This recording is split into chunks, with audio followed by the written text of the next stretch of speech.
আমি এখন যেখানে আছি সেখানে হিন্দু পূজারীদের মৃত্যুর পর পুরে সমাহিত করা হয়, যেটাকে বলা হয় শ্মশান ঘাট। আর পৃথিবীর 99% মানুষই জানে যে শ্মশান ঘাটে নাকি সন্ধ্যার পর থেকে ভুতুরে কিছু বা আধ্যাত্মিক কিছু ঘটতে থাকে। আর সেটাই আমি আজকে সন্ধ্যার পর থেকে ক্যামেরা বন্দি করার চেষ্টা করব। আর যাদের হার্টটা একটু দুর্বল আছে তারা একটু ভিডিও থেকে সরে যাও, তার কারণ এই ভিডিও সব থেকে বেশি ভয়ানক হতে চলেছে। আচ্ছা যাই হোক, তারপর আমি শ্মশানের দিকে যেতে লাগলাম। আমি যতই সামনে যাচ্ছিলাম ততই আমার কাছে জায়গাটা স্তব্ধ এবং ফাঁকা ফাঁকা মনে হচ্ছিল। আর শ্মশানের বাইরে আশেপাশে একটা মানুষও ছিল না। আর এখন আমি শ্মশান ঘাটে ঢুকবো, ঢুকে দেখবো কোথায় কি করা হয় এবং কোথায় কোন রহস্য লুকোনো আছে। তারপর আমি কোনো কিছু না ভেবে শ্মশানে প্রবেশ করে ফেললাম। আর শ্মশান ঘাটে আসতে না আসতেই এই মন্দিরের দেখা। মন্দিরটার নাম যেন কি তা আমি জানি না, কারণ যে আমি শ্মশান ঘাট এবং এই মন্দিরে প্রথমবার এলাম। আর তারপর মন্দিরের দক্ষিণ সাইডে কি যেন একটা ঘরের মতো নির্মাণ হচ্ছে। আর আমি ওঠা দেখার জন্য অবস্থানের ভিতরে গেলাম। ভিতরে যাওয়ার পর আমি চারিপাশটা ভালোভাবে দেখছিলাম। আর কাকতালীয় বিষয় এটাই যে আমরা আসার আগের দিনে এখানে মানুষকে পোড়ানো হয়েছিল, আর সেই পচা বাজে দুর্গন্ধই আমি ফিল করছিলাম। আর তার ঠিক সামনে আরেকটা জায়গা আমার চোখে পড়লো, আর ওটা দেখেই আমি সামনে এগোতে লাগলাম, যেটা পিছনের অবস্থান থেকে প্রায় 10 মিটারের মতন।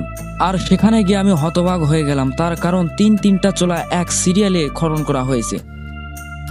এই 3টা চোলায় কি করা হয় তা আমি জানি না, কিন্তু আমার ধারণা অনুযায়ী মনে হচ্ছে যে যখন মৃত ব্যক্তিকে পোড়ানো হয় তাদের আত্মীয় স্বজনদের জন্য কিছু খাবার দাবার বানানো হয়। আর এখন আমি মূল পয়েন্টে যাব, যেখানে মৃত ব্যক্তিকে পোড়ানো হয়।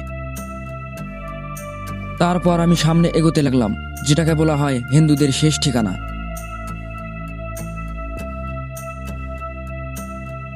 ঠিক এইখানেই মৃত ব্যক্তিদের পোড়ানো হয়। আর সেই অবস্থানে যাওয়ার পর আমি চারিপাশটা ভালোভাবে ঘুরে ঘুরে দেখছিলাম, তার কারণ জীবনের ফার্স্ট টাইমে আমি শ্মশান ঘাটে এসেছি।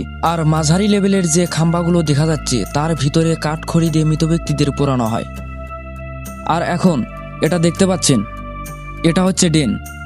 আর যখন বডিটাকে পোড়ানো হয়, পোড়ার পর যে খড়ি থেকে কাঠ বা কয়লাগুলো আসে, সে কয়লাগুলো এই ডেন থেকে সাফাই করে ওইখানে ফেলানো হয়। দেখি আমি নিচে গিয়ে দেখবো, দেখি কিছু পাই কিনা। তারপর আমি ডেনের সিঁড়ি দিয়ে নিচে নামতে লাগলাম। নিচে আসার পর দেখলাম টাটকা কয়লা, একদিকে হাড়ি অন্যদিকে কাঠ। এর জন্য আমি ভিডিওর মাঝখানে বলছিলাম আমি আসার একদিন আগে এখানে মানুষ পোড়া হয়েছে। আর এখন হয়তো এই কয়লার ভিতরে আমি যদি হাত লাগাই হয়তো মানুষের মাথার খুলি বা হাড় আরো বিভিন্ন কিছু ইত্যাদি পেতে পারি, কিন্তু আমার সন্দেহজনক মনে হওয়ার কারণে আমি এই কাজটা করব না। তার কারণ এখানে রাত এবং সন্ধ্যা হয়ে আসছে, তাই আমি এই কাজটা করব না। আর একটু সাইডে আসার পর আমি দেখলাম যে এই কলসিটা, যে কলসি যখন মৃত ব্যক্তিদের পোড়ানো হয় সেই কাঠে আগুন লাগানোর সময় যে পেট্রোলটা ঢালা হয় এই কলসিটাকেই ঢালা হয়। তারপর আমি আরো নিচে চলে আসলাম, এই জন্যই যে আমি দেখতে চাই যে মানুষের হাড় হাড্ডি আমি এমনিতেই খুঁজে পাই কিনা। কিন্তু আমি যত সামনে যাচ্ছিলাম তত দুর্গন্ধ বাড়তে লাগছিল।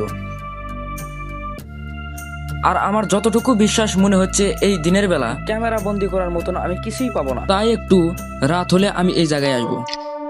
তাই আমরা ক্যামেরা পিছনে এক জায়গায় থুয়ে সামনে ওই জায়গায় আমরা বসে পড়লাম।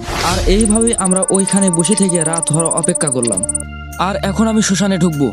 তারপর আমি সামনে যেতে লাগলাম, তখনও আমার কাছে বিষয়টা স্বাভাবিকই মনে হচ্ছিল।